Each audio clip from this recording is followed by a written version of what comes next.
producer Gareth Miller will be here to tell us how he plans to do for music what Joe Wicks did for fitness. A lot of time for Home Alone. It's very good, though, isn't it? And Stacey Dooley will join us with EastEnders star Kelly Bright to talk about a special lockdown spin-off of the show. It's called Secrets of the Square.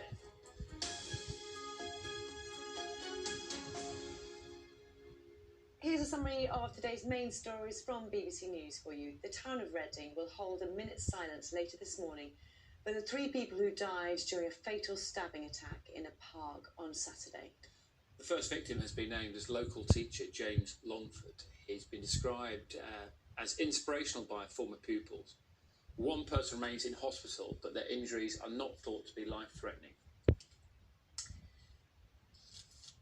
A further easing of the coronavirus lockdown in England will be discussed later today when the Prime Minister meets senior cabinet ministers and scientific advisors. It comes ahead of a major announcement tomorrow on the possible relaxation of the 2-metre social distancing rule, plus plans for reopening pubs, restaurants and hairdressers. Labour say they'll support moving to 1 metre under certain circumstances. The name of that teacher, by the way, was James Furlong. Apologies about that. Now, around 1,300 employees at a meat processing plant in Germany have tested positive for COVID-19. 7,000 workers and their families have been quarantined in an effort to prevent the virus spreading. In another development, Germany's R number has risen sharply, but health officials have put the increase down to localised outbreaks. A senior police officer has said that a risk of public disorder prevented police in Manchester from breaking up a lockdown street party where 2 men died as a result of gunshot wounds. The victims, aged 21 and 36, were attacked in the Moss Side area of the city in the early hours of yesterday morning. No arrests have been made. Police say investigations are ongoing. So just after 6:30, and as is traditional on breakfast at the moment, time now for our regular appointment with a GP. Today we're joined by Dr. Amir Khan. Morning to you, good to see you again.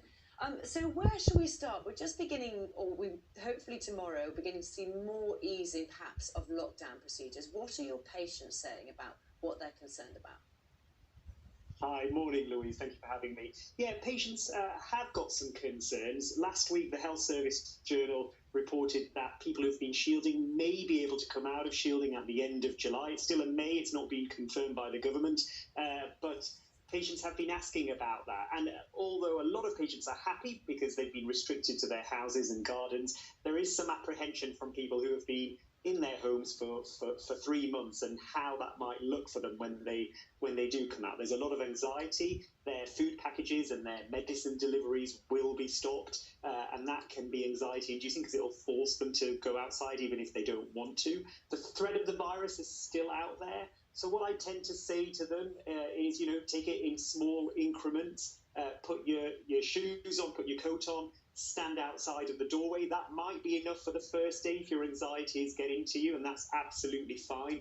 And then maybe go for a 2-minute walk and build it up in 5-minute increments. And if you have got someone who can come with you and socially distance, then that might be helpful for some people. But like I say, lots of people will be happy about it, but going from being restricted in your house to being able to go outside again is a big jump for a lot of people.